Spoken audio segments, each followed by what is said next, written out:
ஒரு புதிய அரசியல் கட்சி தொடங்கும் போது திமுக குடும்பம் என்னெல்லாம் பேசினாங்க, முரசொலியில இதே ரஜினிகாந்த் சாரை பத்தி என்னெல்லாம் எழுதுனாங்க. இதெல்லாம் எப்ப நடந்துச்சு? 5 வருஷத்துக்கு முன்னாடி. இன்னைக்கு ரஜினி சார் இயக்கத்துல இருந்து வந்தவருக்கு ஒரு ஹார்பர் தொகுதியில பொறுப்பு கொடுத்த வேலை பாருன்னு சொன்ன இயக்கம் டிவிக்கு. லாஸ்ட் ஒரு வாரமா பாருங்க, இவங்க டெல்லியோட சேர்ந்துருவாங்களா, பிஜேபியோட சேர்ந்துருவாங்களா, அதிமுக சேர்ந்துருங்களா, எதுவுமே கிடையாது. தலைவர் நேத்து வந்தாரு, வாரும் வந்தாரு, தெளிவுபடுத்தினாரு. நம்ம முதல் நாள்ல மாநாட்டுல என்ன சொன்னோம், இன்னைக்கும் அந்த உறுதியில் தான் இருக்கேன். இந்த கடிதத்தில், இந்த அறிக்கையிலிருந்து பாசத்துக்குரிய ரஜினி சார் அவர்களுக்கு நான் பதிவு பண்ணக்கூடியது, அப்படி உங்களுக்கு நான் சொல்ல வேண்டிய நோக்கம் வேறு, உங்களுக்கு வருத்தம் ஏற்பட்டிருந்தால் என்னுடைய வருத்தத்தையும் என்னுடைய மன்னிப்பையும் பகிரமாக நான் கேட்டுக்கொள்கிறேன். தெய்வத்தால் ஆகாதே இன்னும் முயற்சிதன் மெய் வருத்த கூலி தரும். சென்னை வடமேற்கு மாவட்ட கழக நிர்வாகிகள், தோழர்கள், தோழிகள் எல்லோருக்கும் என்னுடைய வணக்கத்தை தெரிவித்து, வடமேற்கு மாவட்ட கழக செயலாளர் திரு தணிகாசலம் அவர்களே, முன்னாள் ரஜினி ரசிகர் மன்ற மாவட்ட செயலாளர் திரு சினோரா எஸ் அசோக் அவர்களே, இன்றைய டிவிகே கட்சியின் உறுப்பினரும் ஹார்பர் தொகுதியின் பொறுப்பாளருமான திரு அசோக் அவர்களுக்கு என்னுடைய வணக்கத்தை தெரிவித்து, முன்னாள் எம்எல்ஏ அண்ணன் திரு VS பாபு அவர்களே, நமக்கு முன்னால் பேசி இன்னைக்கு சர்ச்சு மீட்டிங்காக போயிருக்காரு, தேர்தல் அறிக்கை குழு உறுப்பினர் திரு JCD பிரபாகரன் அவர்களே, பரப்புரை செயலாளர் திரு நாஞ்சல் சம்பத் அவர்களே, கழக துணை பொதுச் செயலாளர் திரு ராஜ்மோகன் அவர்களே, நிர்வாக குழு தலைமை ஒருங்கிணைப்பாளர் அண்ணன் KS செங்கோட்டையன் அவர்களே, பொதுச் செயலாளர் அண்ணன் ஆனந்தன் அவர்களே, 2026 தமிழகத்தின் முதல்வர், தமிழகத்தின் தலைவர், எங்களுடைய அண்ணன் வெற்றி தலைவர் விஜய் அவர்கள் வணக்கத்தை தெரிவித்து,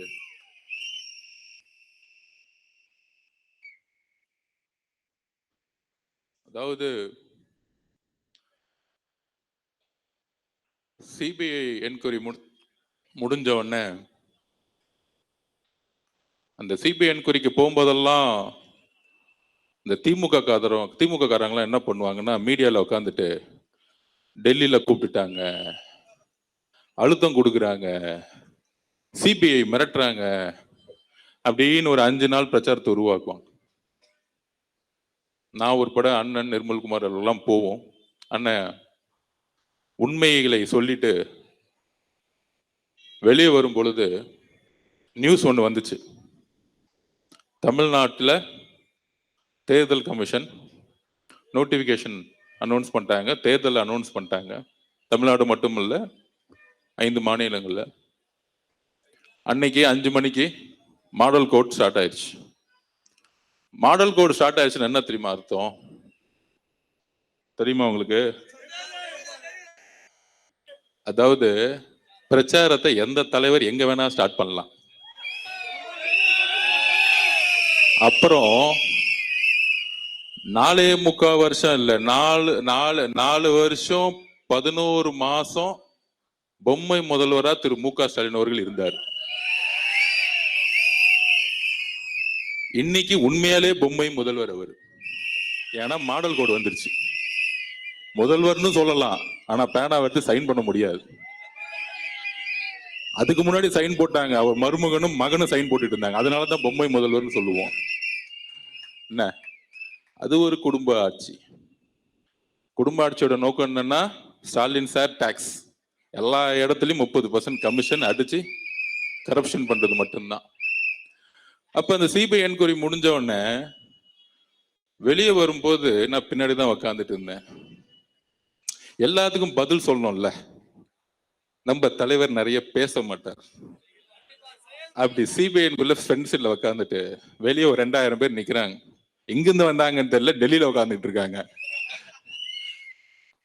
திடீர்னு என்ன தெரிஞ்சதுன்னு தெரியல, அந்த ராயப்பன் படத்துல சொன்னார் பாருங்க, அதே மாதிரி டிரைவரை பார்த்து அப்புறம் திரும்பி பின்னாடி உட்கார்ந்த ஒரு வார்த்தை சொன்னாரு. நான் சொன்னேன், சிபிஐ என்கொயரி போய் முடிச்சுட்டு லிப்ட்ல வரும்போது, அண்ணா எலெக்ஷன் கமிஷன் நோட்டிபிகேஷன் பண்ணிட்டாங்க, தேர்தல் ஏப்ரல் மாசம் 23 அப்படி அப்படியே அமைதியா கேட்டுக்கிட்டு இருந்தாரு. வண்டியில உக்காந்துட்டு டக்குன்னு டிரைவரை பார்த்து மேல வந்து கிளாஸ் ஓபன் பண்ணுங்கன்னு சொன்னாரு. எனக்கு அப்பயும் என்ன அண்ணன் காத்து வாங்குறதுக்கு பண்றாரா அப்படின்னு நினைச்சேன். அப்புறம் ஒரு குரல் வந்துச்சு, என்ன அர்ஜுன் ஆரம்பிச்சிடலாமா இங்க இருந்தே அப்படின்னு கேட்டாரு.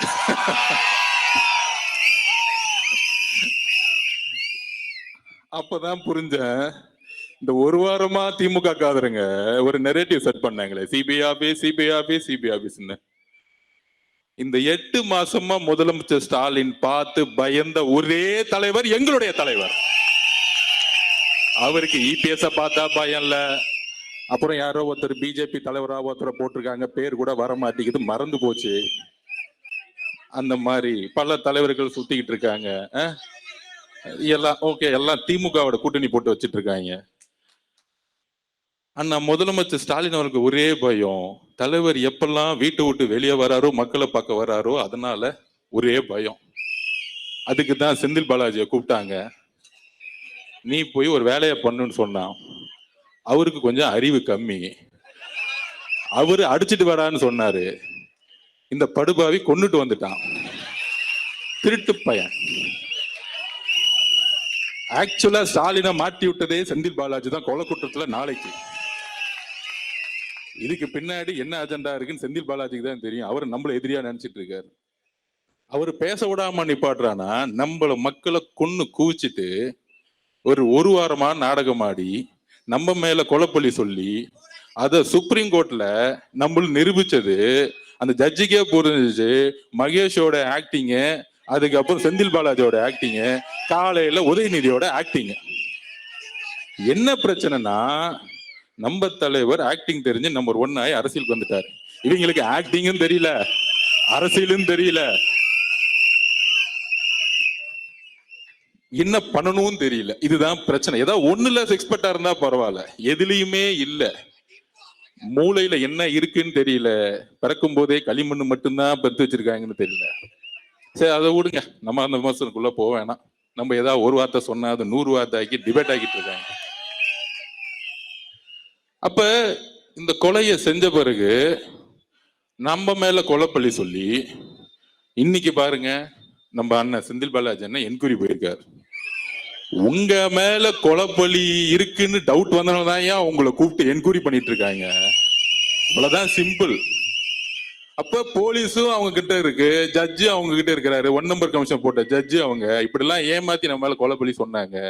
போட்டு நம்ம மேல ஒரு எஸ்ஓபியை போட்டாங்க, ஸ்டாலின் ப்ரொசீஜர் கோட். ஸ்டாலின் எஸ்ஓபியை போட்டு முடிச்சிட்டான், ஸ்டாலின் ஆப்ரேட்டிங் ப்ரொசீஜர். அப்ப அதை போட்டுட்டு என்ன பண்ணாங்க, தமிழக வெற்றி கழகத்துக்கு மட்டும்தான் கூட்டம் வரும்.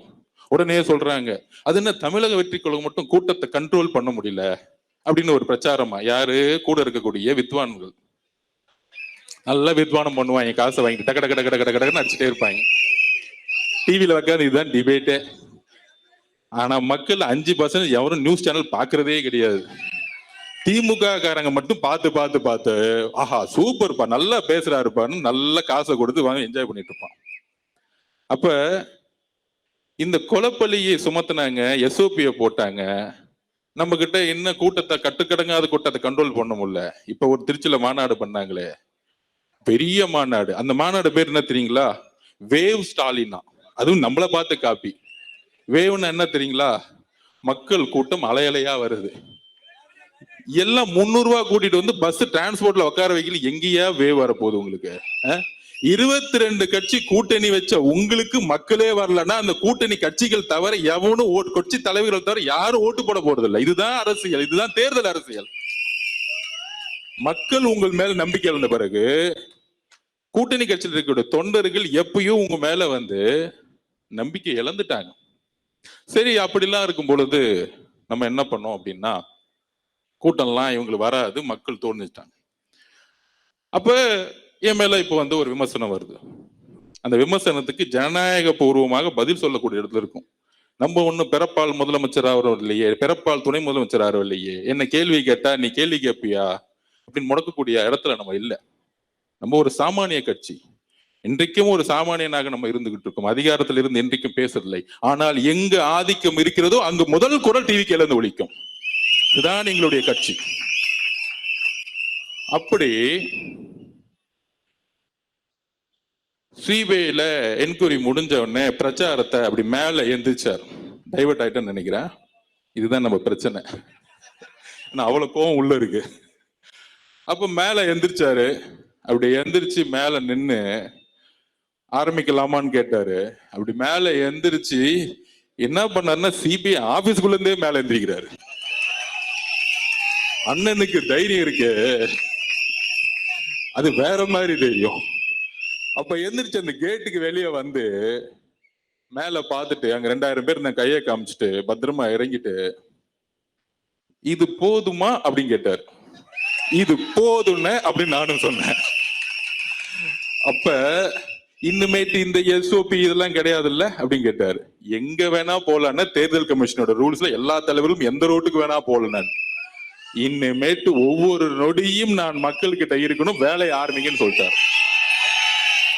கூடி சீக்கிரத்துல உண்மையான ஆலையை தமிழகம் முழுவதும் இருக்க நெடுஞ்சாலைகளை நீங்க பாப்பீங்க. மக்களுடைய கூட்டத்தை நீங்க பாப்பீங்க அவருடைய வருகையை நோக்கி வரும் பொழுது. அதுதான் பயம். சரி, டெல்லியில பிரச்சாரத்தை அண்ணன் ஆரம்பிச்சிட்டாரு.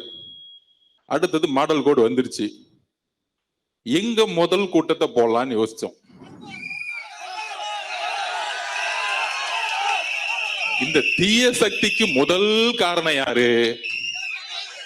இந்த கொடுமையான ஆட்சிக்கு முதல் காரணம் யாரு?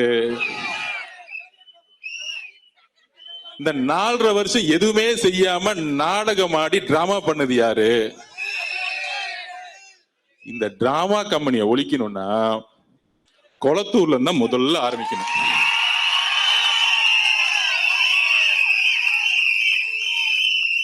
எங்களுக்கெல்லாம் பயமே கிடையாதுயா. நீ என்ன வேணா பேசிக்கோ, அவதூறா பேசிக்கோ. ஆதவர்ஜனா இப்படி, ஆதவர்ஜனா குடும்பம் அப்படி, ஆதவர்ஜனா மாமனார் இப்படி, என்ன வேணா பேசிக்கோ. காதை கேட்காது, போய்கிட்டே இருப்போம். எங்க குறிக்கோள் என்ன? சென்ட் ஜார்ஜ் கோட்டையில அண்ணனை சைன் போட வைக்கணும். அவ்வளவுதான் எங்க குறிக்கோள். இந்த அள்ளு சில்லற பேசுறதுக்கெல்லாம் பதில் கொடுக்கலாம் எங்களுக்கு டைம் கிடையாது. மோதும் அப்ப இந்த திமுக எப்படி திசை திருப்பணுங்கிறதுக்கு நான் பதில் சொல்லணும். யாருக்காக பதில் சொல்லணும்? ஆதவர்ஜுனா பயந்துட்டாரு. 1000 கைகள் மறைத்தாலும் ஆதவனை மறைக்க முடியாது. நீ சூரியன்னா நான் ஆதவுடா. நான் யாருக்கும் பயப்படாது கிடையாது. 5 வயசுலயே எங்க அம்மாவுடைய சாவை பார்த்தவன் நான். இதுக்கு மேல எவனே என்ன பயன்படுத்த முடியாது. எழுதி வச்சுக்கோங்க. இந்த உலகத்துல தன்னுடைய தாயை சாவ 5 வயசுல பார்த்த ஒரு பையன் தான் நான் தான். அது இதுலயே நான் அந்த பயத்துல இருந்து வெளியே இன்னைக்கு தமிழக மக்கள் முன்னாடி தைரியமா நிக்கிறேன்னா என் தலைவர் உண்மையா இருக்கிறாருங்கிற ஒரு வலிமை என்கிட்ட இருக்கு. என்கிட்ட எந்த போயும் கிடையாது. நான் யாரையும் ஏமாத்தினது கிடையாது. எந்த கட்சிக்கும் துரோகம் செஞ்சது கிடையாது. நான் வேலை பார்த்தேன். அந்த இடத்துல உண்மை இல்லைன்னா நாங்க இருக்க மாட்டேன். அவ்வளவுதான் என்னுடைய வரலாறு. எங்க வேணா நான் போய் சொல்லுவேன். என்ன வேணா கேள்வி கேள்வி. அப்ப எங்க நம்ம சின்னவரான அசோக் அண்ணன் சொன்னாரு, நம்ம தோழர் 12 வருஷமா கூட இருக்கிறவர், அவருடைய உணர்வுக்கு பதிவு குடிக்கணும் இல்ல. மீதி அள்ளுச்சில்லறைக்கெல்லாம் நான் பதில் சொல்லிடலாம், டைம் வேஸ்ட் பண்ண மாட்டேன். அப்புறம் அசோக் அண்ணன் நம்ம கூட 12 வருஷமா இருக்கிறவர். நான் அவரை பத்தி சொல்லணும். 40 வருஷம் மரியாதைக்குரிய ரஜினி சார் அவர்கள் கூட இருந்தவர். நம்மளுடைய அன்புக்குரியவர் அவர். அதுல எந்த விதமான கருத்து வேறுபாடும் கிடையாது. எனக்கும் கருத்து வேறுபாடு கிடையாது. அப்படி 12 வருஷமா பழகுனதுல ஒரு 30 நாளுக்கு முன்னாடி 2 மாசத்துக்கு முன்னாடியே சொன்னார், அரசியல்ல நான் வரணும்னு இருக்கேன். தலைவரோட 40 வருஷம் இருந்துட்டேன். என்னுடைய மனைவி என்னுடைய மகள்லாம் விஜய் சாருடைய ரசிகர்கள். டிவிக்கு கிடைச்சல நான் சேர்ந்தா நல்லா இருக்குமா? நான் ரஜினி ரசிகர் மன்றத்துல இருந்து வந்தேன், எனக்கான மரியாதை இருக்குமா அப்படின்னு கேட்டார். நான் சொன்னேன், டிவிகே கட்சிக்கு வரணும்னா ஒன்னே ஒண்ணுதான் குவாலிபிகேஷன். உண்மையா இருக்கணும், நேர்மையா இருக்கணும், அப்புறம் தைரியமா இருக்கணும். இந்த 3 குவாலிபிகேஷன் தான், வேற ஒண்ணுமே கிடையாது. உங்க அப்பா மினிஸ்டரா, எம்எல்ஏவா, பணக்காரனா, கோடீஸ்வரனா, எந்த குவாலிபிகேஷனும் அண்ணன் கிடையாது. இன்னைக்கு 234 வேட்பாளர்களை அண்ணன் உருவாக்குனாரு. அதுல பாதிக்கு மேற்பட்ட இல்ல, முக்காவாசி வேட்பாளர்கள் ஒரு ஆட்டோ ஓட்டுநர், ஒரு மீனவர், ஒரு விவசாயி, கையில 10 லட்சம் கூட கூட கிடையாது. ஆனால் அண்ணன் தேர்ந்தெடுக்கக்கூடிய வேட்பாளர்கள் யார் தெரியுமா? மக்களிடம் உண்மையாக நேர்மையாக ஒரு எம்எல்ஏ ஆன அடுத்த 5 வருஷம் மக்களை நேர்மையாக பார்க்கக்கூடிய ஒரு எம்எல்ஏ உருவாக்கிட்டு இருக்காரு. எது புரிஞ்சுக்குவாங்க. எடுத்தோடனே உங்களை மாதிரி 50 கோடி இருக்குமா, 1000 கோடி செலவு பண்ண முடியுமா, அவர் கேட்க மாட்டார். அப்ப நான் அசோக் சொன்னேன், சரிண்ணே அதெல்லாம் ஒண்ணும் இல்ல, நீங்க வாங்கன்னு சொன்னேன். ஏன்னா ரஜினி ரசிகர்களுக்கு தெரியல உண்மை என்னன்னு. இந்த சூழ்ச்சியில இப்ப நடுவுல பண்ணது யாருன்னு சொல்றேன், எக்ஸாம்பிளே சொல்றேன். அப்ப தலைவரை பார்க்க போறார் அசோக் அண்ணன். அசோக் ஒரு 5 பேர் அன்னைக்கு சேர்ந்தாங்க. நம்ம தனபால் சார் பையன்லாம் இருக்காரு பாருங்க, பழைய ஸ்பீக்கர், அவருடைய பையன்லாம் சேர்ந்தாரு. 4 பேரை பேசி முடிச்சாங்க. லாஸ்ட்ல தான் அண்ணன் போனார். என்னடா 40 நிமிஷமா பேசிக்கிட்டே இருக்காரு அவரும் ஒரு பையனும், என்னடா வெளியே வரவே மாட்டேங்கிறாரு அப்படின்னு. திடீர்னு கதவை திறந்து நான் பாக்குறேன், 3 பேரும் பயங்கரமா சிரிச்சுக்கிட்டு இருக்காங்க. யாரு? நம்ம தலைவர் விஜய் சாரும் அசோக் சாரும் பையனும் சிரிச்சுக்கிட்டே இருக்கிறாங்க. ஆமா. அப்ப என்னடா இது பயங்கரமா சிரிச்சிருக்காங்க. அப்போ சரி டிஸ்டர்ப் பண்ணோன்னு வெளியே வந்துட்டேன். வந்த பிறகு அசோக் சார்ட்ட கேட்டேன், என்ன அப்படி பேசிட்டு இருக்கீங்க அப்படின்னு. நம்ம தலைவரை பத்தி தெரிஞ்சுக்கணும். அப்ப அவர்கிட்ட கேட்டிருக்காரு, நான் 40 வருஷம் தலைவர் ரஜினி சார் கிட்ட இருந்துட்டு வந்துட்டேன், என்ன உங்களோட அக்செப்ட் பண்ணுவீங்களான்னு கேட்டார். அப்புறம் இன்னொன்னு சொன்னார், டிசம்பர் 12ஆம் தேதி ஆனா நியூஸ் பேப்பர்ல நான் விளம்பரம் கொடுப்பேன், நான் அவரை போய் பார்ப்பேன், அதெல்லாம் உங்களுக்கு பிரச்சனையான்னு கேட்கும் பொழுது, உங்களுக்கு தலைவர் எப்படியோ அதே மாதிரி நான் சினிமாவில் இருக்கும்போது எனக்கு ஒரு தலைவர்னு சொன்ன மனிதர் எங்களுடைய தலைவர். நீங்க போய் சிறப்பா செயல்படுங்க, உங்களுக்கு என்ன வேணும்னு கேட்டார். அப்ப அசோக் சார் சொன்னாரு, நான் ஹார்பர் தொகுதியில போய் வேலை பார்க்கிறேன். யாரு? அண்ணன் பாருங்க, சேகர் பாபு தொகுதியில போய் வேலை பார்க்கிறேன்.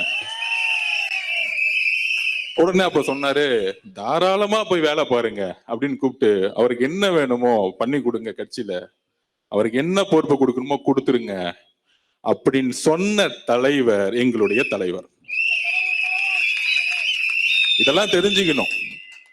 ரஜினி ரசிகர் மன்றத்திலிருந்து வந்தவருக்கு கட்சியில பொறுப்பையும் கொடுத்து அவருக்கான அங்கீகாரம் கொடுத்து மேடை ஏற்றிய ஒரே கட்சி நம்மளுடைய தமிழக வெற்றி கழகம். அப்ப நம்மளை டைவர்ட்லாம் எப்படி பண்ணுவாங்க, எப்படி போக்கஸ் பண்ணுவாங்க? அதுக்குதான் சென்னையில நடந்த ஆர்ப்பாட்டத்தை பத்தி பேசிட்டு இருந்தேன். அந்த ஆர்ப்பாட்டத்துல என்ன நடந்துச்சு? இது தலைவர் ரஜினி சார் அவர்களுக்கே தெரியும். அதை நான் எக்ஸ்பிளைன் பண்ண முடியல. என்ன எக்ஸ்பிளைன் பண்ணல? அன்னைக்கு 30 நிமிஷத்துக்கு மேல பேசிட்டு இருந்தா காவல்துறை நிப்பாட்டினாங்க. அதை டீட்டெயிலா நம்ம எக்ஸ்பிளைன் பண்ணோம்ல. அப்ப டீட்டெயிலா என்ன எக்ஸ்பிளைன் பண்ணோம்னா, இந்த பிரச்சனையை பத்தி எக்ஸ்பிளைன் பண்ணல. இந்த 5 வருஷமா என்ன கடுமையா திட்டுறாங்களா, அதை பத்தி இல்ல. இந்த ஒரு வாரமா கடுமையான மன வலியில தலைவர் இருக்கிறாரு, நானும் இருக்கிறேன், இங்க இருக்கக்கூடிய பல்வேறு நிர்வாகிகள் இருக்காங்க, தமிழ்நாடே இருக்கு. அது என்னது? அன்னைக்கு ஆர்ப்பாட்டம் தமிழ்நாட்டிலே முதல் முறையாக தமிழகம் முழுவதும் உருவாக்கிய கட்சி நம்மளோட கட்சி. அந்த ஆர்ப்பாட்டம் எதற்கு? சட்டம் ஒழுங்கு பாதுகாப்பு. அதுல என்ன பிரச்சனை? தூத்துக்குடியில இந்த ஊடகங்களையும் ஒட்டுமொத்த தமிழக மக்களையும் எல்லோரையும் நான் கேட்டுக்கிறேன், வலியோட கேட்கிறேன். தூத்துக்குடியில ஒரு 12th ஸ்டாண்டர்ட் 12ஆம் கிளாஸ் படிக்கக்கூடிய மாணவி, 15 வயசு கூட ஆகல, டெல்லியில நிர்பயா பாதிக்கப்பட்டார், கற்பழிக்கப்பட்டார், கொல்லப்பட்டார், இந்தியாவே கொதித்து இருந்துச்சு. இந்த பிரச்சனையை திசை திருப்பதுக்கு தான் இவ்வளவு பெரிய நாடகம் 5 நாளா ஓடிக்கிட்டு இருக்கு. இதை சோசியல் மீடியா வாரியர்ஸும் புரிஞ்சுக்கணும், தமிழக மக்களும் புரிஞ்சுக்கணும். இந்த அவதூறான பிரச்சாரம் எனக்கு எதிராக ஏன் உருவாக்கப்பட்டது அப்படின்னா, இந்த தூத்துக்குடியோடைய மரணம் கொடூரமானது. அன்னைக்கு முதல் முறையாக தமிழக வெற்றி கழகம் தான் இதை உறுதியா சொன்னோம். தூத்துக்குடியில ஏற்பட்ட மரணம் எப்படிப்பட்டது? 6 மணிக்கு அடுத்த நாளே நான் தூத்துக்குடி போயிட்டேன், வீட்டுக்குள்ள போயிட்டேன். அப்ப அந்த அம்மா சொல்றாங்க, பக்கத்துல உங்க அத்தைக்கு கோவம் வருது, நம்ம மேலயும் டக்குன்னு வந்து கோவப்படுறாங்க. நான் 5 நிமிஷம் பேசி முடிச்சேன்னு அமைதியா உட்கார்ந்தாங்க. அப்ப அவங்க உறுதியா சொல்றாங்க, என்னன்னா சொல்ல முடியல, வார்த்தைகள் வரல. அவங்க அம்மா சொல்றாங்க, என் பொண்ணு 6 மணிக்கு கழிவறை போறதுக்கு வீட்டை விட்டு வெளியே போனாங்க. அங்க இருந்து 50 மீட்டர் கூட கிடையாது. 7 மணி ஆச்சு, 7:30 மணி ஆச்சு, காணோம். காவல்துறை கிட்ட போறோம், போலீஸ் ஸ்டேஷன்ல, திருப்பியும் காணோம். சார், காவல்துறை கிட்ட போகும்போது திருப்பியும் முடியாதனால நாங்க தேடி தேடி பாக்குறோம், ஊர் மக்கள் ஃபுல்லா தேடி பாக்குறோம். அடுத்த நாள் 2:30 மணிக்கு கண்டுபிடிச்சிருக்காங்க அந்த குழந்தையோட உடலை. அந்த குழந்தையோட உடல்ல ஒட்டு துணி கிடையாது, கற்பழிக்கப்பட்ட பெண். இன்னும் 6 நாள் ஆச்சு, இன்னும் போலீஸ் கண்டுபிடிக்க முடியல. அக்கா கனிமொழி அக்கா போனாங்க, ஆனா ஊருக்குள்ள உடல. உடனே கனிமொழி அக்கா மேல வந்து ஒரு மீடியா வந்து அவங்கள உள்ள உடலன்னு பெருசா சொன்னாங்க. நான் கேக்குறேன், எங்கு முதலமைச்சர் ஏன் அந்த இடத்துக்கு போல? ஏன் தூத்துக்குடிக்கு அந்த பெண்ணுடைய வீட்டுக்கு போல? இதனால்தான் நான் கோவப்பட்டு முட்டாள் முதலமைச்சர்னு சொன்னேன். அவர் மேல அவதூறு பரப்புறதுக்காக இல்ல, அவரை குற்றம் சொல்ல வேண்டதுக்காக கிடையாது. ஒரு வழி, என்னுடைய வீட்டில் என் தங்கைக்கு இந்த உணர்வு ஏற்பட்டால் ஒரு அண்ணனாக என்ன கோவமோ அந்த கோபம் எனக்கு உண்மையில ஏற்பட்டது. அன்னைக்கு என்னுடைய பேச்சு கோபத்தில் வந்த வெளிப்பாடு, என்னோட உணர்விலிருந்து ஏற்பட்ட வெளிப்பாடு. அதனாலதான் அடுத்த நாளே 9 மணிக்கு நான் கிளம்பி வந்து தூத்துக்குடிக்கு போனேன். அதை கேட்கும் பொழுது இது அரசியல் அல்ல, நாம் எங்க வாழ்ந்துகிட்டு இருக்கோம், என்ன அரசியலை உருவாக்கிட்டு இருக்கோம். அக்கா கனிமொழியை திட்டுவாங்க, ஏன் ஒரு பெண்ணு தான் அந்த இடத்துக்கு போகணுமா? என்னோட சொந்த தங்கையா இருந்தா ஒரு ஆண் போக கூடாதா? எங்கே போனார் முதலமைச்சர் மு க ஸ்டாலின் அவர்கள்? அதுக்கு மேல என்ன வேலை இருக்கு உங்களுக்கு? எங்கே போனார் துணை முதலமைச்சர் உதயநிதி அவர்கள்? இதுக்கு மேல என்ன வேலை இருக்கு உங்களுக்கு? ஒரு பெண் மானகப்படுத்தப்பட்டு, ஒரு பெண் ஒட்டு துணி இல்லாம தூக்கி எரிஞ்சு, ஒரு ஊரே அன்னைக்கு 2.5 மணி நேரம் தேடி, ஒரு காவல்துறை கூட 18 மணி நேரம் அந்த ஊருக்குள்ளே போவாம, ஒரு கலெக்டர் போவாம, ஒரு எம்எல்ஏ போகாம, ஒரு கவுன்சிலர் போவாம, திமுகவுடைய அமைச்சர்கள் போவாம, முதலமைச்சரும் போல, துணை முதலமைச்சர் உதயநிதியும் போல. ஆனால் அன்னைக்கு நான் பேசிய ஒரு வார்த்தையை எடுத்துக்கிட்டு இந்த ஒரு வாரம் ஆதவர்ஜினாவை திட்டக்கூடிய இந்த திமுகவும் திமுகவுடைய ஊடகங்களும் மிகப்பெரிய அவமானப்படுத்தக்கூடியவர்கள். ஆதவர்ஜினா இதுக்கு வைக்கப்பட வேண்டியதில்லை. நான் எதற்கும் தைரியமானவன், எதற்கும் பயப்படாதவன். அச்சமில்லை, அச்சமில்லை, அச்சம் என்பதில்லையே. உச்சி மீது வானிருந்து வீடுகளிருந்து போனிலும் அச்சமில்லை, அச்சம் என்பதில்லையே. 12 வயசுல படிச்சவன் பாரதியார் கவிதைய. உங்களுடைய தவறுகளை நாங்கள் உறுதியாக உண்மையாக எடுத்துரைத்துக் கொண்டே இருப்போம். இதுக்கு டிவிக்கே தவிர வேற எந்த கட்சியும் போல. எங்க போனது? திமுக கூட்டணியில் இருக்க 22 கட்சி யாரு பாதிக்கப்பட்ட பெண்ணுடைய வீட்டுக்கு போனாங்க? அந்த அம்மா கிட்ட பேச போனாங்களா? அந்த அம்மாவோட கோரிக்கை என்ன தெரியுமா? கடைசி நிமிஷத்துல இதை யாரு செய்தார்களோ அவர்களை இந்த சமூகத்தின் முன்பு நிறுத்துங்கள், அவர்களுக்கு தண்டனை வாங்கி கொடுங்கள். ஏனென்றால் என்னுடைய பெண் குழந்தை போல இன்னொரு பெண் குழந்தைக்கு தமிழ்நாட்டில் இந்த நிலைமை ஏற்படுத்த கூடாது சொன்னவர் என்னுடைய அம்மா. தூத்துக்குடியில் இருக்க பாதிக்கப்பட்ட அம்மா தன் குழந்தையை இறந்தாலும் அவர்கள் கவலைப்பட்டது இன்னொரு பெண் குழந்தைக்கு இந்த பிரச்சனை நடக்கக்கூடாதுன்னு பேசினாங்க என்கிட்ட. ஆனால் இதை மூடி மறைக்கணும். நிர்பயா சகோதரர் பாதிக்கப்பட்டது போல இந்த பிரச்சனையை தமிழக மக்களுக்கு கொண்டு போய் சேர்த்தக்கூடாது. தலைவர் ரஜினி சார் அவர்களே, உங்கள் மீது எங்களுக்கு எந்த வெறுப்பும் கிடையாது, உங்கள் மீது எங்களுக்கு அன்பு மட்டும்தான் இருக்கிறது. இதை நான் உறுதியாக பதிவிடுகிறேன். நான் ஒரு சாமானியன், அதிகாரமே கிட்ட இல்ல, பணபலம் இல்ல. நான் இன்றைக்கும் ஒரு சாமானியன், ஒரு சாதாரண விவசாய வீட்டில் பிறந்த உணர்வு தான் இன்னைக்கும் இருக்கு. எல்லா தொழிலையும் தூக்கி போட்டு வந்துட்டேன். எனக்கு வேற எதுவும் இல்ல, எந்த நாதியும் இல்ல. ஏன்? என்னுடைய குடும்பமே என்னுடைய அரசியலுடைய முடிவுகளுக்கு எதிராக இருக்கிறது. எல்லாரையும் தூக்கி போட்டிருக்கோம். ஏன்? நான் உண்மையாக மக்களிடம் இருக்க வேண்டும் என்ற உணர்வு எனக்கு இருக்கிறது, என்னுடைய தலைவருக்கு இருக்கிறது. அவதூறுகளை பத்தி கவலைப்படல. 5 வயசுல என்ன அனாதன்னு சொன்னாங்க, 12 வயசுல என்ன குறிக்கோள் இருக்கும் போது நீ ஏழைன்னு சொன்னாங்க, 16 வயசுல பொலிட்டிகல்ஸ் படிக்கும் போது உனக்கு எதுக்கு இந்த வீண் வேலை பொலிட்டிகல் சயின்ஸ் படிக்கணும்னு சொன்னாங்க. திமுக நான் வேலை செய்யும் போது உன்னாலெல்லாம் ஜெயிக்க வைக்க முடியுமான்னு என்ன பார்த்து கேட்டாங்க. டிவிக்கு வரும் பொழுது நீ என்ன சாதிப்பன்னு கேட்டாங்க. என் தலைவர் இருக்கிறார், உண்மை இருக்கிறது, என் கட்சியுடைய தொண்டர்களும் மக்களும் இருக்கிறார்கள், நாங்கள் உறுதியாக சாதிப்போம். எம்ஜிஆரிடம் இருந்த உண்மை எங்களுடைய தலைவர்கிட்ட இருக்கு. அப்ப தமிழக மக்களே, எதனால என்னுடைய வார்த்தைகள் மாறியது? என்ன பிரச்சாரத்தை திமுக உருவாக்கியது? மற்ற கட்சிகள் எதனால உருவாக்கிறாங்க? நாம் எந்த காலகட்டத்தில் நம்ம இருக்கிறோம் யோசிச்சு பாருங்க. நான் இன்றைக்கு உறுதியாக சொல்லுகிறேன், இன்றைக்கு நோன்பு மாதம். இஸ்லாமிய தோழர்களும் கிறிஸ்துவ தோழர்களும், இஸ்லாமிய தோழர்களே, கிறிஸ்துவ தோழர்களே, தமிழக மக்களே, நாம் உறுதியாக சொல்கிறோம், 234 தொகுதியில் நாம் தனியாக களமாடுகிறோம். உண்மையான இஸ்லாமிய சகோதரர்கள், உண்மையான கிறிஸ்தவர்கள் நாம் உண்மையாக இருக்கிறோம். நம்ம அண்ணனுக்கு பல்வேறு சொல்றாங்களே ஆஃபர்லாம் கொடுத்தாங்க. 50-50, நீங்க 90, நான் 90, நீங்க முதலமைச்சர் 2.5 வருஷம், நான் முதலமைச்சர் 2.5 வருஷம், எல்லா ஆஃபரும் கொடுத்தாங்க. அப்ப அண்ணன் சொன்ன ஒரே வார்த்தை எங்க கிட்ட, எனக்கு ஆஃபர் தேவையில்லை, தமிழக மக்களுடைய உண்மையான நம்பிக்கையை, என்றைக்கும் தமிழக மக்களுடைய நம்பிக்கையை, நான் உருவாக்கக்கூடிய அரசு மத சார்பற்ற சமூக நீதிக்கான அரசை உருவாக்கக்கூடிய ஒரு வலிமையை தமிழக வெற்றி கழகம் உருவாக்கும் சொன்னது எங்களுடைய தலைவர் விஜய் அவர்கள். முதலமைச்சர் பதவியை ஆசைப்பட்டு டெல்லிக்கு அடிப்பணி வர எங்களுடைய தலைவர் அல்ல. பராசக்தி ரிலீஸ் ஆனோம்னா போய் ஹோம் மினிஸ்டரை பார்த்துட்டு உதயநிதி ஒரு போன் கால் பேசி ரிலீஸ் பண்ணவர் எங்க ஆள் கிடையாது. இன்றைக்கும் எங்களுடைய படம் லீகல் லிட்டிகேஷன் இருக்கு. இஸ்லாமிய தோழர்களே, கிறிஸ்துவ தோழர்களே, நீங்கள் புரிந்து கொள்ளுங்கள். முதலமைச்சருடைய மகனுடைய, தன்னுடைய பேரனுடைய பராசக்தி படம் ரிலீஸ் பண்ணப்பட்டது. ஜனநாயகன் படம் என்றைக்கு வரைக்கும் நிப்பாட்டப்பட்டதுக்கான காரணம் அரசியல் தான். இது அரசியல் தான்.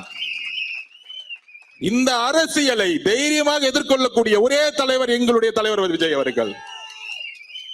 எந்த எக்ஸ்ட்ரீம் போறேன்னு சொல்லிட்டாரு அவரை எப்பொழுதும் யாராலும் அடிமைப்படுத்த முடியாது. ஏனென்றால், திருப்பி நான் பதிவு சொல்றேன், இந்த கூட்டணி கணக்குகள் 2026ஆம் ஆண்டு தூள் தூளாக்கப்படும்.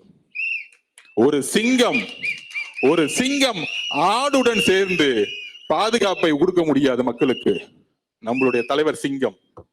நாம் ஒரு மிகப்பெரிய ஆட்சியை உருவாக்க, பெரியார்களுடைய கொள்கையை உருவாக்க, அம்பேத்கருடைய கொள்கையை உருவாக்க நாம் ஒரு மிகப்பெரிய அரசியலை உருவாக்கிட்டு இருக்கோம். நம்பர் 1. அப்புறம் அன்னைக்கு ஆர்ப்பாட்டத்துல பேசும்போது நான் தெளிவா பேசினேன். என்ன பேசினேன்? எப்பெல்லாம் திமுகவை எதிர்த்து ஒரு சக்தி வருகிறதோ, ஃபர்ஸ்ட் எம்ஜிஆர் அவர்கள் கடுமையா 5 வருஷம் போராடி பார்த்தாங்க. செங்கோட்டையனை கேட்டு பாருங்க, அடிச்சாங்க, விரட்டினாங்க, எல்லாம் பண்ணாங்க. ஆனா கடுமையா மக்கள் ஆதரவோட வெற்றி பெற்றுட்டாங்க. அன்னையில இருந்து அவர் உயிரோட வரைக்கும் ஜெயிக்க முடியல. அடுத்து ஜெயலலிதா அம்மா வந்தாங்க. அவங்க மேல கடுமையான அடி அடிச்சாங்க. உடல் மொழி எல்லாம் கேவலமா பேசி பார்த்தாங்க, ஜெயிச்சுட்டாங்க. திருப்பி என்ன பண்ணிட்டாங்க? 97-98 அவங்க ரிசைன் பண்றேன்னு அவங்க லெட்டரை வெளியிட்டு போலியா பரப்பினாங்க, பயந்துட்டு. திருப்பி 2001 வந்துட்டாங்க. அந்த அம்மா இருக்கிற வரைக்கும், கருணாநிதி ஐயா இருக்கிற வரைக்கும் தமிழ்நாடு சூழ்நிலை வேற மாதிரி இருந்துச்சு. அதுக்கப்புறம் எத்தனை பேர் வந்தாங்க? முக்கியமா திரைத்துறையில இருந்து எம்ஜிஆருக்கு அப்புறம் வந்தவங்க எல்லாமே என்ன செஞ்சாங்க? ஃபர்ஸ்ட் நம்ம கேப்டன் விஜயகாந்த் அண்ணன், நமக்கு பிடிச்சவர், அன்பானவர், நல்லவர், வலுவானவர். என்ன அவதூறு சொற்களை சொல்லி, என்ன கட்டமைப்பை உருவாக்கி, என்ன பிரச்சாரத்தை உருவாக்கி, நான் மிரட்டல் சொன்னது ஒருத்தர் நேரா கூப்பிட்டு மிரட்டுறது கிடையாது. அவதூறு பிரச்சாரங்கள், கீழ்த்தரமான பிரச்சாரங்கள், தனிப்பட்ட முறையில் பிரச்சாரங்கள், இதையெல்லாம் உருவாக்கி அவரை எந்த அளவுக்கு வீழ்த்தினாங்கன்னு தெரியும் உங்களை. இதுதான் நான் பதிவு பண்ணேன். அதுக்கப்புறம் பாசமிகு நம்மளுடைய ரஜினிகாந்த் சார், அவரும் கட்சியை உருவாக்கணும்னு சொல்லும் போது நான் தேர்தலில் வேலை பார்த்தேன். அப்ப நாங்க சர்வே எடுப்போம். சர்வே எடுக்கும் பொழுது அவர் கட்சி ஆரம்பிக்கணும்னு சொன்ன உடனே காமிச்சது 18%. நான் உண்மையை சொல்றேன், எடுத்த உடனே 18% காமிச்சிச்சு. அது அவருக்கு தெரியுமான்னு தெரியல. அப்ப நான் களத்துல வேலை பார்த்துட்டு இருக்கேன். இப்ப 18% எடுத்த உடனே திமுக பயம் வந்துருச்சு. அப்ப என்ன மாதிரி போலி கருத்துக்களை உருவாக்கணும், இதை தான் நான் மிரட்டல்னு சொன்னேன். அவரை கூப்பிட்டு மிரட்டினாங்க, அந்த குடும்பம் வந்து செஞ்சுச்சு, இதுக்கான அர்த்தம் இல்லை. என்ன மாதிரி பிரச்சாரத்தை உருவாக்குவது, என்ன மாதிரி அவதூறு சொற்களை உருவாக்குவது. அன்னைக்கு உதயநிதி அவர்கள் இதே ரஜினி சார் மேல என்ன மாதிரி குற்றச்சாட்டுகளை தன்னுடைய ட்விட்டர் எல்லாம் போட்டார், எவ்வளவு அசிங்க அசிங்கமா பேசினார். பாஜக பி டீம் மிரட்டி தான் பாஜக கொண்டு வந்தாங்க. இதையெல்லாம் உருவாக்குனது திமுக. அதுக்கப்புறம் இபிஎஸ் முதலமைச்சர் அதிமுக கடுமையான சொற்கள்ல பேசினார். என்னெல்லாம் பேசினாரு இன்னைக்கு சமூக ஊடகத்துல வந்துருச்சு. இந்த மாதிரி கூட்டணி கட்சிகள் இவங்க எல்லாம் சேர்ந்து ஒரு சக்தி வரும் பொழுது, ஒரு சிஸ்டம் மாத்தணும்னு சொல்லும் போது, ஊழல ஒழிக்கணும்னு சொல்லும் பொழுது, அவரு வந்து இங்க வந்து காசு எடுக்க வரல. ஏன்னா அவரு நல்லா சம்பாதிச்சிருந்தார். அப்ப ஒரு சூழ்ச்சிகளை தன்னுடைய சமூக வலைத்தளம் மூலியமாகவும் தன்னுடைய கட்சியுடைய கட்டமைப்பாகவும் உருவாக்கி பல்வேறு அழுத்தங்களை வெளியிலிருந்து கொடுத்தாங்க. அப்ப ஒருத்தர் ஒரு நல்ல மனசு கொண்டவர் வரும் பொழுது என்னெல்லாம் பிரச்சாரத்தை உருவாக்கணுங்கிறத என்னுடைய பதிவு. அவரை சிறுமைப்படுத்த வேண்டுமோ இல்ல அவர் பயந்துட்டாரோ சொல்ல வேண்டிய அர்த்தம் கிடையாது. இந்த திமுகவுடைய சூழ்ச்சிகளை அன்றைக்கு நான் பதிவு பண்ணேன். அதற்கு அப்புறம் வைகோ அவர்கள் எவ்வளவோ பேரை தன்னுடைய சூழ்ச்சி அரசியல்னால எல்லா விதமான பிரச்சாரங்களையும் உருவாக்கி என்ன செஞ்சாங்கிறத பதிவு பண்ண. அதுதான் என்னுடைய நோக்கம். அப்ப இதை சொல்லி முடிச்சுட்டு வர்றதுக்குள்ள உடனே அந்த வார்த்தையை எடுத்து அதுக்கு ஒரு பல்வேறு பிரச்சாரங்களை உருவாக்குவாங்க. ஏன் தூத்துக்குடியோடைய அந்த பெண்ணுடைய சாவுல இருந்து வெளியே வரணும். இப்ப 6 நாளா அது பேசல பாத்தீங்களா? நம்ம உடனே நம்மளோட சோசியல் மீடியா வாரியா ரஜினி சாருக்கு பதில் கொடுக்குறோம், நம்ம பதில் கொடுக்குறோம், நம்ம அடுத்தடுத்த வேலையை நான் பார்த்துட்டு இருக்கேன். அப்ப இது உருவாக்கக்கூடிய வலிமை திமுக கிட்ட இருக்கு இந்த பொய் பிரச்சாரம். ஆனா புதுசா என்னன்னா இதுல பாஜகவும் திரு இபிஎஸ் அவர்கள் சேர்ந்துக்கிட்டாங்க. ஏன் சேர்ந்தாங்க? அன்னைக்கு ரஜினி சார் கட்சி ஆரம்பிக்கும் பொழுது கடுமையா விமர்சனம் பண்ணது இபிஎஸ். ஆனா இன்னைக்கு சொல்றாரு, அவரை பொத்து புகழ்ந்துட்டு இருக்காரு. இந்த சூழ்ச்சி நமக்கு தெரியுமா? நமக்கு தெரியாது. நம்ம ஒரு தூய உள்ளம். அதையும் மீறி இன்றைக்கு ரஜினி சார் கிட்ட ஒரு அறிக்கை வந்துச்சு.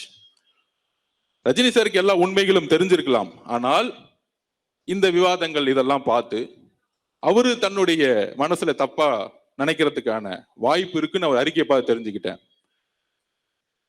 எங்களுடைய பாசத்துக்குரிய ரஜினி சார் அவர்களே, எங்களுடைய தலைவருக்கும் நீங்கள் தலைவர் அப்படின்னு அசோகன் என்ற சொன்னார். எங்களுடைய தலைவருடைய நிலைப்பாடும் தான் எங்களுடைய நிலைப்பாடும். அப்ப இந்த சூழ்ச்சிகளுக்கெல்லாம் ஏன் நடந்துச்சுன்னு சொல்லக்கூடிய இடத்துல நான் இருக்கிறேன். தூத்துக்குடியோடைய என்னுடைய தங்கை கற்பழிக்கப்பட்டு இன்னைக்கு வந்து செத்து போய் 6 நாள் ஆயும் அவனுடைய குடும்பம் இன்னைக்கு நடுரோட்ல நின்றுட்டு இருக்கு. இதை திசை திருப்பதுக்கு தான் இந்த பிரச்சாரம். இந்த திசை திருப்புல இருந்து இதுக்கான விஷயத்தை நான் பதிவு பண்ணணும்னு நினைச்சேன். அதான் இன்னைக்கு பதிவு பண்ணேன். இந்த கடிதத்தில், இந்த அறிக்கையிலிருந்து பாசத்துக்குரிய ரஜினி சார் அவர்களுக்கு நான் பதிவு பண்ணக்கூடியது, அப்படி உங்களுக்கு நான் சொல்ல வேண்டிய நோக்கம் வேறு, உங்களுக்கு வருத்தம் ஏற்பட்டிருந்தால் என்னுடைய வருத்தத்தையும் என்னுடைய மன்னிப்பையும் பகிரமாக நான் கேட்டுக்கொள்கிறேன். ஏனென்றால் என்னுடன் நீங்கள் வயதில் மூத்தவர், அதற்கான தார்மீக கடமை இருக்குது. நான் வேற யாருக்கும் பதில் கொடுக்கறதுக்கு நான் இங்க வரல. அவருடைய அறிக்கையை படித்தேன். அவருக்கு ஒரு உணர்வு ஏற்பட்டிருக்குது. அந்த உணர்வுக்கு நான் மரியாதை கொடுக்கிறேன். ஆனால் இந்த திமுகவுடைய சூழ்ச்சிகள், 22 கட்சிகள் கூட்டணி உருவாக்கி திருப்பி ஆட்சிக்கு வரணும் ஒரு பொய்யான பிரச்சாரத்தை உருவாக்கப்படுகிறீங்களா? அதெல்லாம் தூக்கி எறியக்கூடிய ஒரே வலிமை நம்ம கட்சிக்கு மட்டும்தான் இருக்கு. அப்ப இந்த தூத்துக்குடி பெண்ணுடைய மரணத்திலிருந்து திசை திருப்பதுக்கான எல்லா நாடகங்களையும் உருவாக்குவாங்க. அந்த நாடகங்கள் தான் நம்ம போக்கஸ் பண்ணணும். இதை விட்டுட்டு நம்ம எங்கேயும் டைவர்ட் ஆகக்கூடாது. திமுகவுடைய சூழ்ச்சிகள், திமுகவோட தவறுகள், திமுகவோட பொய் பிரச்சாரங்கள், திமுகவுடைய எல்லா தவறுகளையும் சொல்ல வேண்டிய பொறுப்பு நம்ம கிட்ட இருக்கு. நம்ம டைவர்ட் ஆகக்கூடாது. ரஜினி சார் இன்னைக்கு அரசு இல்ல, நம்ம எதுக்கு அவரோட சண்டை போட போனோமோ? அவர்கிட்ட நம்ம எதுக்கு ஃபைட் பண்ண போறோம்? அது இல்ல நம்ம நோக்கம். என்னெல்லாம் செஞ்சாங்க. ஒரு புதிய அரசியல் கட்சி தொடங்கும் போது திமுக குடும்பம் என்னெல்லாம் பேசினாங்க. முரசொலியில இதே ரஜினிகாந்த் சாரை பத்தி என்னெல்லாம் எழுதுனாங்க. இதெல்லாம் எப்ப நடந்துச்சு? 5 வருஷத்துக்கு முன்னாடி. இன்னைக்கு ரஜினி சார் இயக்கத்துல இருந்து வந்தவருக்கு ஒரு ஹார்பர் தொகுதியில பொறுப்பு கொடுத்த வேலை பாருன்னு சொன்ன இயக்கம் டிவிக்கு. அப்ப இதற்கான விளக்கங்கள் நாம் கொடுக்க வேண்டிய இடத்துல இருக்கிறோம். ஏனென்றால் நம்மளுடைய ஒரே போக்கஸ் திமுகவுடைய சூழ்ச்சிகள். இந்த சூழ்ச்சிகளை சொல்ல வேண்டிய இடத்தில் நாம் கடுமையாக இருக்க வேண்டும். நம்மளுடைய பிரச்சாரம் எப்பொழுதும் திசை திரும்பக்கூடாது. வேற எப்பயும் திசை திரும்பக்கூடாது. நம்மளுடைய நோக்கங்கள் பிஜேபியோட சண்டை போடுவதா? ஆம், கொள்கை ரீதியாக நம்ம சண்டை போடுறோம், கடுமையா சண்டை போடுவோம். இதுல காம்ப்ரமைஸே கிடையாது. இன்னைக்கு தமிழக வெற்றி கழகம் தான் கொள்கை எதிரின்னு முதல் நாள் டிக்ளேர் பண்ணாங்க. திமுக டிக்ளேர் பண்ண முடியுமா? திமுக முன்னாடியே, திருப்பி சொல்றேன், திமுக முன்னாடியே பிஜேபி கூட சேர்ந்தது. இனிமேட்டு எதிர்காலம் சேர மாட்டாங்கன்னு சொல்ல முடியுமா? எப்ப வேணா சேருவாங்க அதிகாரத்துக்காக. ஆனால் கொள்கை எதிரின்னு சொன்ன இயக்கம் நம்மளுடைய கட்சி. அந்த அளவிற்கு நாம் கொள்கைகளை உள்வாங்கி 234 தொகுதியிலும் உறுதியாக உண்மையாக நாம் போட்டியிடுவதற்கு எல்லா விதமான மக்கள் ஆதரவு நமக்கு இருக்கு. எந்த அழுத்தங்களும் நமக்கு கிடையாது. எந்த அழுத்தங்கள் இருந்தாலும் நாம் எதிர்கொள்வோம். இதுதான் உண்மை. அதில் மிகப்பெரிய வெற்றியும் பெறுவோம். அதனால நம்மளுடைய கொள்கைகளும் கோட்பாடுகளும் தெளிவா இருக்கு. கொளத்தூர்ல ஆரம்பிச்சு முதலமைச்சர் இங்கு தோற்கடிக்கப்படணும். முன்னாள் முதலமைச்சர் ஆக்கக்கூடிய வலிமை கொளத்தூர் மக்களுக்கு இருக்கு. மு.க. ஸ்டாலின் அவர்கள் தோக்கணும்னா முதல்ல கொளத்தூர் மக்கள் இருந்து நம்ம ஆரம்பிக்கணும். அவர் ஒன்னே ஒண்ணு செஞ்சிருக்காரு, ஒரு உண்மையை இங்க பண்ணிருக்கிறார், வாக்குறுதியை நிறைவேற்றிட்டார். கொளத்தூரை உண்மையால குளமா மாத்திருக்கிறார். மழை வரும்போது இங்க குளமாயிடும். அதனால இந்த கூட்டணி கட்சிகள் அழுத்தங்கள் இதெல்லாம் கிடையாது. நம்மளுடைய இந்த திருப்பியும் ஒரு வாரமா பாருங்க, இவங்க டெல்லியோட சேர்ந்துருவாங்களா, பிஜேபியோட சேர்ந்துருவாங்களா, அதிமுக சேர்ந்துருங்களா, எதுவுமே கிடையாது. தலைவர் நேத்து வந்தாரு, வாரும் வந்தாரு, தெளிவுபடுத்தினாரு. நம்ம முதல் நாள்ல மாநாட்டுல என்ன சொன்னோம், இன்னைக்கும் அந்த உறுதியில் தான் இருக்கேன். சிஎம்ஏ ஆஃபர் கொடுத்தாலும் எனக்கு தேவையில்லை. தமிழக மக்களுடைய நம்பிக்கையில தான் நான் உறுதியாக இருப்பேன், உண்மையாக இருப்பேன். வெறும் பதவிக்காக வரல, மக்களிடம் உண்மையாகவும் நம்பிக்கையாகவும் நான் இருப்பேன்னு சொல்லியிருக்கிறார். அதனால நம்மளுடைய போக்கஸ் எங்க இருக்கணும்? நம்மளுடைய போக்கஸ் திமுகவுடைய சூழ்ச்சிகளையும் தவறுகளையும் மக்களுடைய பிரச்சனையும் எடுத்துக்கூடிய இந்த 30 நாளும் கடுமையா நம்ம உழைக்கணும். வேற எந்த போக்கஸும் நம்ம கிடையாது, வேற எந்த ஈகோவும் கிடையாது, வேற எந்த தலையில தனக்கணமும் நம்ம கிடையாது. இங்க நம்ம வீரன் அதெல்லாம் கிடையாது. நம்ம ஜெயிக்கணும், எலெக்ஷன்ல ஜெயிக்கணும், இந்த ஆட்சியை தூக்கி எறியணும், சென்ட் ஜார்ஜ் கட்டில உண்மையான மக்கள் ஆட்சியை உருவாக்கணும். இதுதான் நான் சொல்ல வரேன். அதனால நாம் மக்கள் ஆட்சியை நம்மளுடைய தலைவருடைய வழியில் உருவாக்குவோம். இந்த கொளத்தூர் முடிச்சுட்டு நாளைக்கு ஹார்பர்ல நம்ம அசோக் அண்ணனை வச்சு ஒரு மீட்டிங்கை போடுவோம். அடுத்து சேகர் பாபு அண்ணனுக்கு அடுத்த ஒரு மீட்டிங்ல கொஞ்சம் பதில் சொல்ல வேண்டியது இருக்கு. கூடிய சந்திப்போம். தேங்க்யூ.